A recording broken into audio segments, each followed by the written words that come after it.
ગઢડા શહેરમાં 14 ઇંચ કરતાં વધુ ધોધમાર વરસાદ થતાં રસ્તાઓ ધોવાઈ ગયા છે. ગઢડા શહેરમાં રમાઘાટ ડેમ ઓવરફ્લો થતાં ઘેલો નદી ઉપર આવેલ પુલ પણ બિસ્માર થઈ ગયો છે. બોટાદમાં 14 ઇંચ વરસાદમાં રસ્તાઓ ધોવાયા હોવાની વાત સામે આવી છે.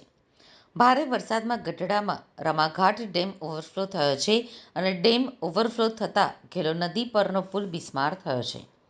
આ પુલ ઉપર ખાડાઓ પડતા વાહન ચાલકો હેરાન પરેશાન થઈ ગયા છે અને તાત્કાલિક રસ્તાનું સમારકામ કરવા શહેરીજનોની માંગ છે. ગઢડા શહેરમાં 14 ઇંચ કરતાં વધુ ધોધમાર વરસાદ થતાં રસ્તાઓ ધોવાઈ ગયા છે.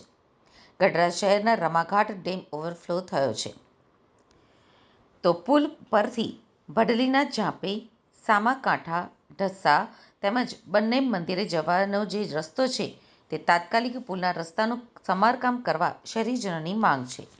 ત્યારે જોવાનું એ રહ્યું છે કે તંત્ર દ્વારા કેટલા સમયમાં પુલનું સમારકામ કરવામાં આવે છે. બોટાદ જિલ્લામાં વધુ પડતા વરસાદની પરિસ્થિતિને ધ્યાને લઈ અને શાળાઓમાં અભ્યાસ કરતા વિદ્યાર્થીઓની સલામતી માટે આજ રોજ જિલ્લાની તમામ પ્રાથમિક, માધ્યમિક અને ઉચ્ચ માધ્યમિક સરકારી, ગ્રાન્ટેડ અને ખાનગી શાળાઓમાં શૈક્ષણિક કાર્ય બંધ રાખવામાં આવશે તેમ જિલ્લા શિક્ષણાધિકારી દ્વારા જણાવવામાં આવ્યું હતું. બોટાદના નાગરિકોને જળ સ્ત્રોત ધરાવતા વિસ્તારોથી દૂર રહેવા માટે અનુરોધ કરાયો છે. કોઈપણ મદદની જરૂર હોય તો કંટ્રોલ રૂમનો સંપર્ક કરવા પણ અપીલ કરું છું.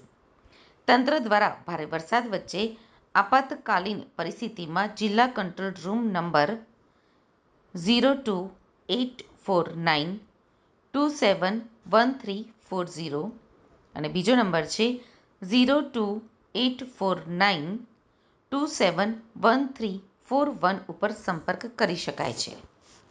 બોટાદમાં આજે વરસાદની કારણે રેડ એલર્ટ છે અને આવતીકાલની સવારમાં 6 વાગ્યા સુધી આ એલર્ટ રહેશે. છેલ્લા 24 કલાકમાં બોટાદ સબ ડિવિઝનમાં 15.5 ઇંચની વરસાદ થયું, બરવાલામાં 9 ઇંચ અને રાણપુરમાં 5 ઇંચની વરસાદ થયું. બોટાદની લાઠીદડ ગામમાં ગઈકાલે એક એકો ગાડી તણાઈ ગઈ. આમાં 9 લોક હતું. કાલે રાત્રે જ 2 લોકોની બચાવની કામગીરી પૂર્ણ થઈ ગયું છે.